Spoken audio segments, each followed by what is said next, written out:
제57편 다윗의 믹담시.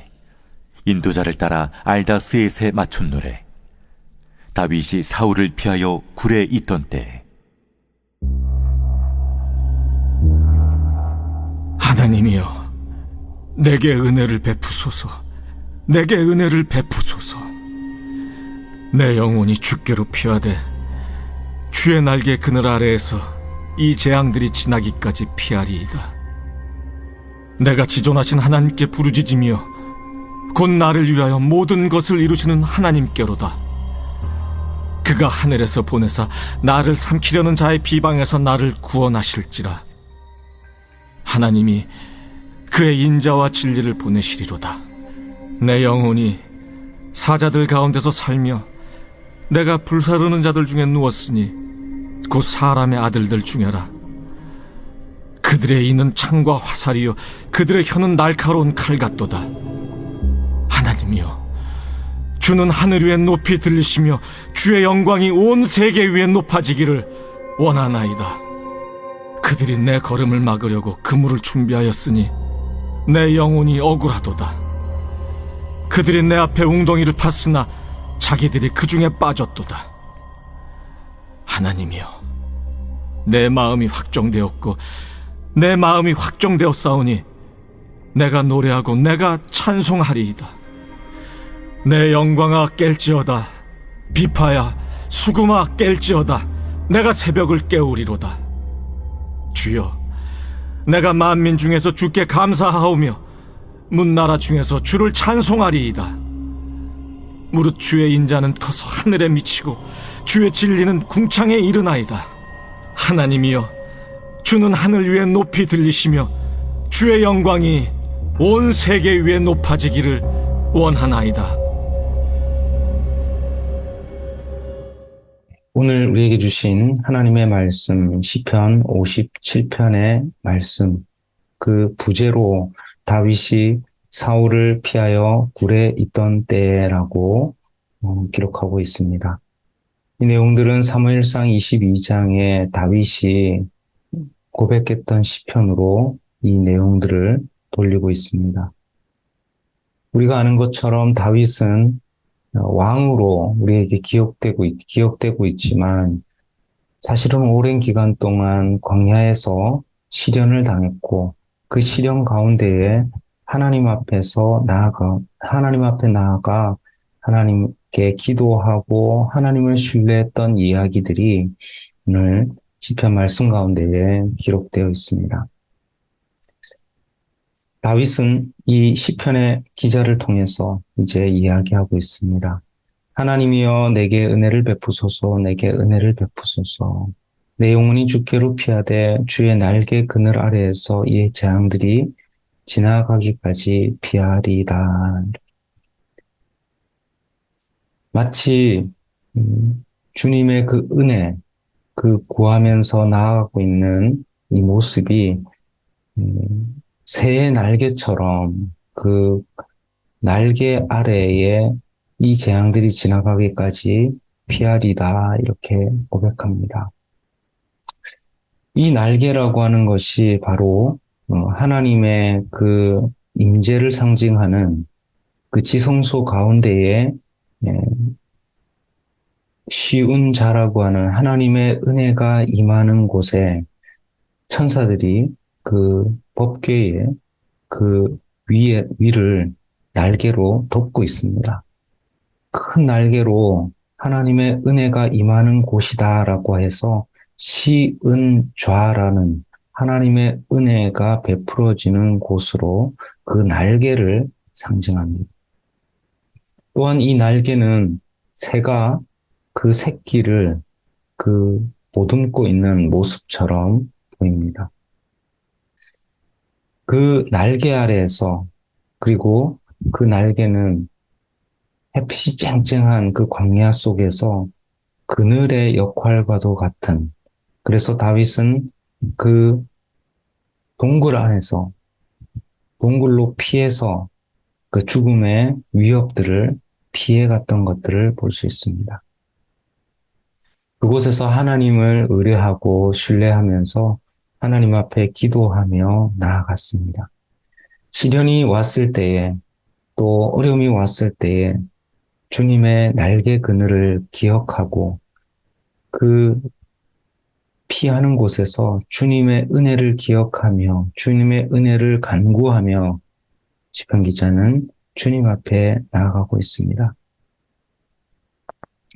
마치 자기의 영혼이 사자들 가운데 있는 것처럼 그 사자들의 이빨이 마치 사람들이 그들 향해 겨누고 있는 창과 화살과 같은 그리고 날카로운 칼과도 같은 것들이 사람들의 말을 통해서 그 상황을 통해서 사람을 죽이려고 달려드는 그 원수들의 그 죽이려고 달려드는 사람들의 모습과도 같다는 것입니다.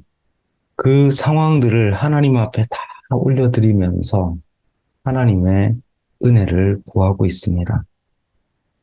5절과 11절의 말씀은 후렴구문으로 하나님이여 주는 하늘 위에 높이 들리며 주의 영광이 온 세계 위에 높아지기를 원하나이다 하면서 그 영혼을 꺾으려고 하는 그 상황들 가운데에서 창과 활이 날라오는 그 날카로운 칼이 있는 그 생명의 위협을 당하는 그 상황 속에서 하늘을 향해 눈을 들어 하나님을 바라보고 있습니다.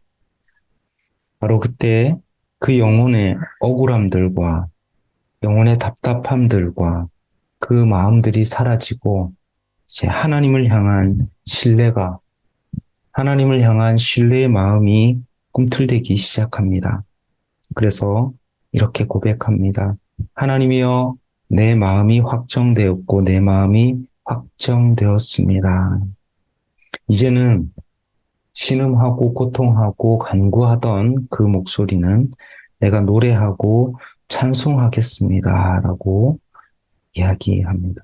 이제 하나님의 그 은혜를 바라보기 시작했을 때에 마음속에 있던 근심 이제 사라지고 확신으로 확정된 마음으로 하나님 앞에 나아가 노래하고 있습니다. 노래할 뿐만 아니라 비파와 수금으로 새벽을 깨우며 오히려 하나님을 향한 신뢰로 말미암아서 그 상황 때문에 도리어 하나님 앞에 더 깊이 나아가게 되었습니다. 새벽을 깨우고 하나님 앞에 나아가기 시작합니다. 찬양에는 능력이 있습니다. 찬양에는 하나님을 향한 확신과 은혜가 이제 내 영혼을 깨우고 내 영혼의 생명을 불어넣기 시작합니다. 내가 만민 중에 주께 감사하오며 나라 중에서 주를 찬송하리이다. 만민 중에 주께 감사하며 문나라 중에서 주를 찬송하겠다라고 하는 이 고백은 찬양이 단지 하나님을 향한 찬양, 하나님께 높여드리는 찬양, 그리고 내 영혼을 울리고 내 영혼의 확신으로 하나님 앞에 드려지는 찬양일 뿐만 아니라 이 찬양은 세계 가운데에, 만민 가운데에, 모든 나라와 사람들 가운데에 하나님의 어떠하심과 하나님께서 주신 은혜를 드러내는 도구가 되는 것입니다. 하나님께 감사하고 하나님을 찬송하는 이 노래는 대대의 그 시편 기자의 상황, 그 어려움과 두려움, 그 상황 속에서 하나님께서 살아계셔서 그 영혼을 살리시고 인도하셨다는 것을 알려주는 도구로서 찬양이 선택되고 있습니다. 하나님께서 인도하셨습니다. 하나님께서 구원하셨습니다. 고백하는 것입니다. 하나님이 어떠하심을 드러내는 이 찬양이 내 영혼을 깨우고 또 이 찬양을 듣고 있는 사람들에게 만민 가운데 문 나라 중에서 하나님을 높이는 그럼으로 인해서 하나님을 드러내는 그 도구로서 찬송이 쓰여지고 있는 것입니다. 이 찬송을 드리는 이유는 10절 말씀에 무릇 주의 인자는 커서 하늘에 미치고 주의 진리는 궁창에 이르기 때문입니다. 하나님의 인자하신 그 사랑, 언약의 그 사랑, 언약을 통해서 끝까지 하나님의 백성들을 지키시고 그 생명을 구원하셔서 하나님의 영광을 드러내시는 하나님의 계획을 성취하시는 그 사랑, 결코 포기하지 아니하시는 그 사랑을 주님의 인자라고 표현하고 있습니다.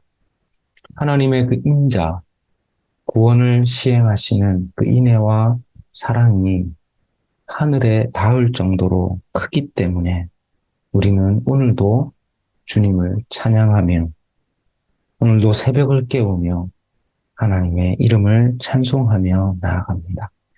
하나님, 주는 하늘 위에 높이 들리며 주의 영광이 온 세계 위에 높아지기를 원합니다. 라고 하는 이 고백이 바로 오늘 우리의 삶 가운데에 하나님을 높이고 하나님을 찬송하는 귀한 믿음의 고백이 되기를 축복합니다.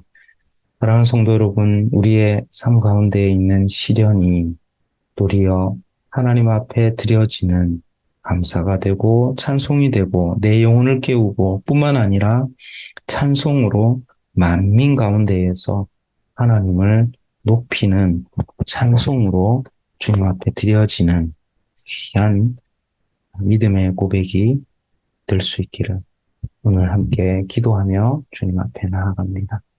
이 시간 함께 주신 말씀 가지고 함께 기도합니다. 하나님이여, 주는 하늘 위에 높이 들리며 주의 영광이 온 세계 위에 높아지기를 원합니다. 때로는 시련이 있습니다. 때로는 낙심이 있습니다. 때로는 두려움 가운데에 들어갑니다. 하나님, 주님의 그 은혜를, 주님의 인자하심, 우리를 결코 포기하지 아니하시고 주님의 그 언약 안에서 하나님의 백성들, 하나님의 얼굴을 바라며 주님의 날개 그늘 아래 피합니다. 주님 앞에 찬송과 감사로 올려드리는 귀한 하루가 되게 하여 주옵소서. 함께 주여 부르며 기도하시겠습니다. 주여.